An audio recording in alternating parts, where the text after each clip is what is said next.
Oh, it is Friday. Got to get down on Friday. Congratulations. Another week has been done, my friends. And also, it means we are almost at the end of the international break with the Premier League back this weekend. Thank God. Thank God. I moan about it, but I miss it when it's not there. And obviously, we entertain Tottenham Hotspur at the London Stadium at 5:30 tomorrow. Don't bring your half and half flags or scarves or whatever you do. They will be confiscated at the door. Acting tough. I like it. But in terms of London Stadium, there does seem to be yet another legal battle between West Ham and probably the mayor, in all honesty. Before I get that, just check out, we've got our QR code below. Match Bingo, download the app from the QR code, and any deposit you put in, use the promo code WHN, all in capital letters, and you get 200% bonus on your deposit. 18 plus and UK only. But let's talk about it. And actually, it's to do with the usage of the London Stadium, and it's a row basically over the West Ham women and using our allocated number of games to host a YSL game, WSL, not YSL, not Yves Saint Laurent, Women's Super League game, which is something we haven't done for a while, in all honesty. As part of the 2013 concession agreement, West Ham are basically allowed to play, they can play up to 25 games, competitive games at the London Stadium for an annual fee. And that's been the same throughout. Now, according to Cloughton Hugh, Sean writes that the usage fee of the London Stadium has inflated from 2.5 million in 2016 to 4.5 million in 2025, meaning each of the 25 games costs around 180 grand per match, which is one of the reasons why we don't really put on testimonial matches or things like that. And indeed, when we had Europe, we didn't have what was the Betway Cup there, because the European games would, in essence, eat up that 25, and actually we'd pay more because every game would be another 150k, I think it was at the time. So which is why, when people go, why don't we do a thing for Aaron Cresswell? I think it puts on 100, it's 180 grand basically per game. Now West Ham want to use one of those 25 games to play a West Ham Women's WSL game, which is mandated by regulations. However, the London Stadium owners are refusing to allow it, according to the article on Cloughton Hugh. The London Stadium, which is now owned by the GLA, the Greater London Authority holding, want to charge West Ham an additional six-figure sum to stage a WSL game there, denying any use of the quota for this purpose. Now, Sean writes that the legal contract written in 2013, which has been continuously challenged in the British courts by West Ham and others, is mute on the subject of whether the included competitive game quotas have to be male or female games. The West Ham legal team have an almost 100% record in challenging the London Stadium's owners time and time again in court. You remember last year there was a discrepancy where the stadium, or the owner, it was the LLDC at the time, I believe, they wanted West Ham to pay them a premium because when Daniel Krasinski invested in West Ham, the result was basically the stadium owners returning millions back to West Ham, plus interest and legal costs. So, with this battle particularly, London Stadium owners are going to have to think long and hard before they battle West Ham in court again. Now, a spokesperson recently for West Ham said West Ham would like to make it clear that hosting, because this came out because there was a lot of noise that West Ham women hadn't played there since. Was it even pre-COVID? It was Tottenham, wasn't it? We lost 1-0 or 2-1, if I remember. And a spokesperson for West Ham said that West Ham would like to make it clear that hosting a Barclays Women's Super League game in the 25-26 season remains a key and absolute priority for the club. Furthermore, we wish to place on record the fact we have not sought any preferential treatment or subsidy for the hosting of competitive women's matches at the London Stadium. The club is proposing to pay the exactly the same fee to host a WSL match that we pay for a men's competitive match at London Stadium, even taking into account the fact that the operational costs attached to the WSL fixture are significantly reduced. Obviously, they would be, a smaller gate. I think last time we had the bottom tier that I wanted to say.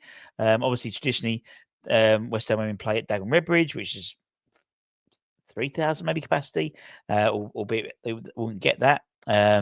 So, West Ham said, look, we'll pay the same, but apparently London Stadium repeatedly failed to acknowledge a WSL game as one of West Ham's allocated competitive matches, not accepting our offer of paying a fee equatable to a men's fixture, and have instead suggested that the club should pay more than double the fee to host a men's match. Does that make any sense? London Stadium representative has replied saying London Stadium have always been positive about working women's football to the venue. However, as with every other one of the capital's football clubs, we cannot ask London taxpayers to subsidise the cost of West Ham putting on these matches.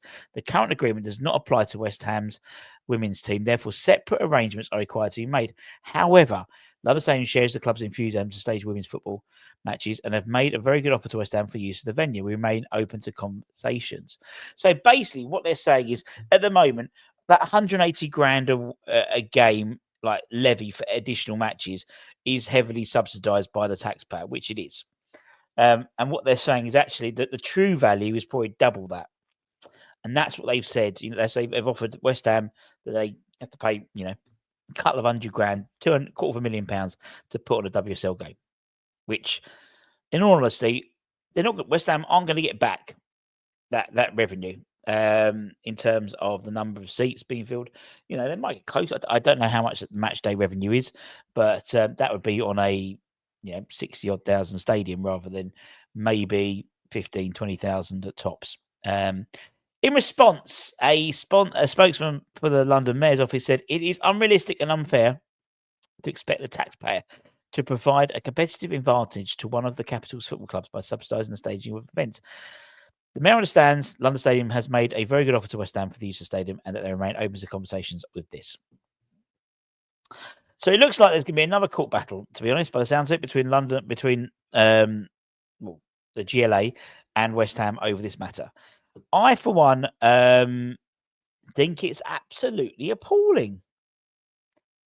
It's appalling that we haven't had a game at the London Stadium for West Ham women. We've had one game in the 10 years we've been there. I think it's just the one game. We've had more under 21 games there than we have the West Ham women's game.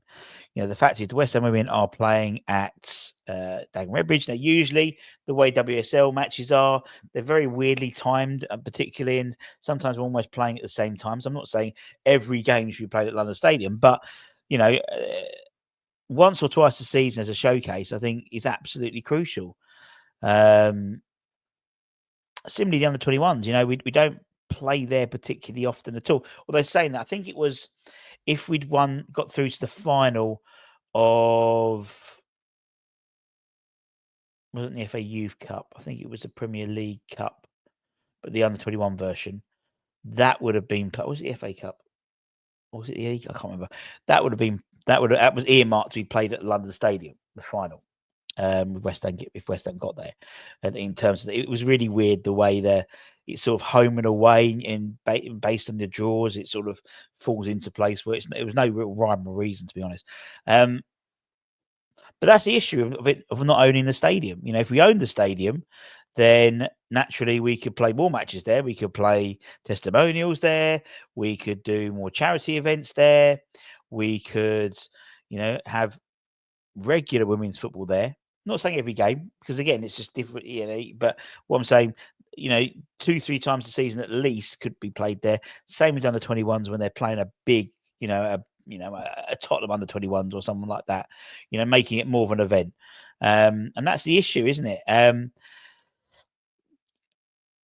I mean, obviously, when we're in Europe, we got knocked out of the cup early, so it means that we're not going to be playing as well. We probably won't play the 25 games there. I mean, we had the BS Cup. We might have a little run in the FA Cup, so you can see why they were happy to put it into the stadium. And I can't understand why the LLDC or GLA now, why they are, well, obviously they're doing it because they want to make more money out of it. But if there's no sort of prerequisite that they have to be men's competitive games, in fact, they'll, for the same cost, they're probably, there'll be, I don't know, a quarter as many staff on. They'll have to put a quarter as many security staff on. If that, the caterings and all that type of stuff is all, it's Delaware North, isn't it? I think so. But even regardless of that, that will all be significantly cut for the women's game. We're not going to get 60,000. We won't do. Realistically, we'd do the tier. It'll be a similar level, I'd imagine, to the BS Cup. Maybe a few more as well, because they would obviously encourage as many people to get to the game, and they probably have a free tickets for season ticket holders and stuff like that as well, like they usually do. Same as the youth team as well. Actually, speaking of the youth team, next Friday after, 2 home games, Rush Green. No excuses. No excuses. Free season ticket holders. £5 for adults, £1 for children. If you haven't got a season ticket, get down and cheer those boys on. If you're pissed off with the first team and the ownership and that type of stuff, the academy, support the academy. The money that's raised in ticket prices goes straight back into the academy. It's not lining anyone's pocket; it goes straight back into the academy. And it will cost you nothing if you're a season ticket holder in the first team anyway. Go off my high horse. Let me know what you think about the whole stadium issue. I know it's a thorny issue. Again, it exemplifies why, owning the stadium would be much better, more beneficial. I didn't mean to press that button too early, but anyway, I meant to do that. I meant to do this and then press that button. But if you're new around here, give it a like, give it a comment, give it a share, give it a subscribe. We'll start the process of all the match content ahead of the game against Spurs tomorrow. We're doing a match day after, or match day lunchtime. We'll have, I think we have the watch along for Anton's doing that. We'll have the review show afterwards, all that good stuff. Although I do need to find my headphones. Yes, I might order some. Anyway, take care and stay safe, stay warm, stay humble. See you later, potatoes. Much love. Bye-bye.